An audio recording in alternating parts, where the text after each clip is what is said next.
I was once prescribed 18 medications at the same time. My entire life revolved around sitting in the drive-through at Walgreens, dropping capsules into medication reminders, and telling doctors and therapists everything in the situation because I trusted my dad and I was willing to do anything and everything to heal myself from trauma that I experienced in the United States Army.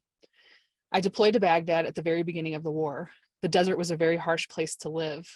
It was 130 degrees in the shade, and dust permeated every inch of my body and my gear. I was still picking out sand out of my eardrums 6 months later. Our unit did not have decent showers for 4 months, and often we didn't have enough water to satisfy or quench our thirst. Laundry was usually done in a bucket, and sometimes we flipped our underwear inside out just to make them last because we didn't have the water or the time to wash them. Within the first month of me being in Baghdad, I went from, you could see my cheekbones and my ribs. I would stand on the roof of our building and stare out into the sunset. And it was a sun that I had never seen so large, but I think that's because it was close to the equator and it was summer. But as I stared out into the sun, I just knew I would either die from this mysterious illness that had picked up and there was no treatment for, or I would get hit by an IED or small arms fire because there was danger around every corner. Soon after, about 6 months later in that state, I was medically evacuated. The very next day, I got news that our convoy was hit and one of my soldiers was injured and was coming back to the same hospital that I had been medically evacuated to. As I ran to his room to greet him after recovery from surgery, I tried to calm my fears of what had happened and how bad he was off. He began to tell me the story, screaming. He said, all of a sudden there was this loud boom and I felt something wet and I reached in my back and I was dripping, I was bleeding. I realized I was bleeding, but nobody was moving. We were all just sitting there like sitting ducks. Sergeant Peacock, we have to go back there so I can know that did this to me. It was at that moment I realized that I had too much trauma and I didn't know how to hold it within myself. I calmed him down. I walked out of the hallway and I saw a sign that said psychiatry and marched myself into the office as if I were hypnotized.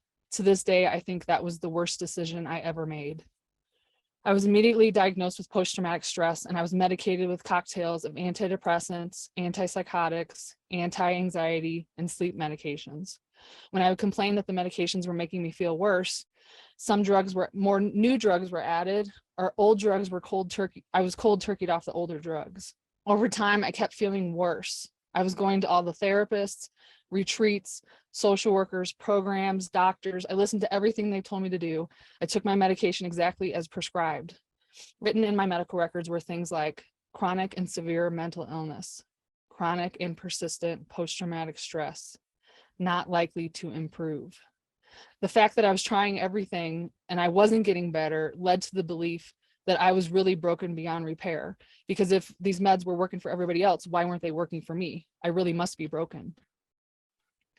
I spent the next decade mostly secluded in my house. I lost all of my relationships because I was unable to keep up with the demands of a simple friendship. I started to heal myself, or tried. I read over 300 self-help books. I drank all kinds of weird shakes and potions. I saw psychic healers, chiropractors, acupuncturists. I did every trauma therapy that exists, but I still felt terrible. Deep down, I thought, maybe if I taper off the medication, I could find out what my baseline was. So under medical supervision, I did this. It wasn't until the very last drug, the very last medication that I tapered off, that it almost killed me. Very quickly, I started developing withdrawal symptoms. I had severe pain. I completely lost my appetite and my sense of thirst. I couldn't sleep more than 20 minutes for 11 months. I couldn't stand up to shower for 2.5 years. There were nights that I crawled to my bedroom on my hands and knees, and I thought I would kill myself in my sleep. I had many hard years of healing in between then and now. I listened to audiobook about people that rewired their brains after seizures or strokes. There was this thing called neuroplasticity I was super excited to learn about. It was dope. I was like a newborn child where I had to rebuild my brain one wire at a time. I would do strange exercises like standing on one leg while brushing my teeth with my left hand with one eye closed to speak again. I had to teach myself how to read again. I went back to school, but I told myself that was brain injury rehab, the brain injury being from the long-term use of so many psychiatric drugs. Slowly, I regained my functioning and I regained my life. I learned not to be afraid of my feelings and that there was no magic pill to take away my uncomfortable emotions and no expert that could tell me how to live a good life.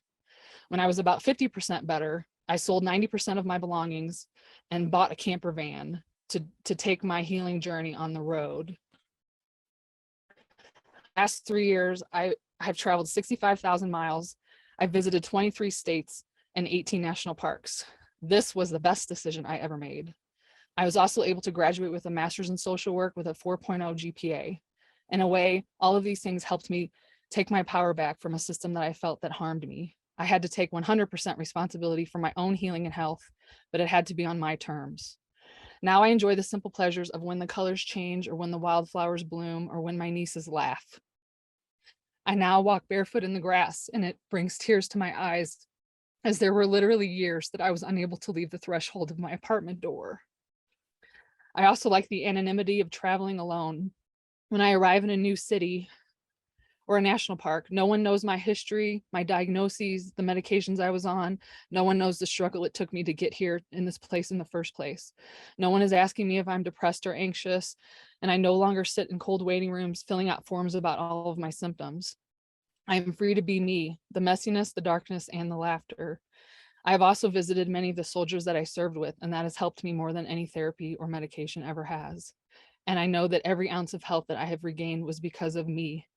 No one gave it to me.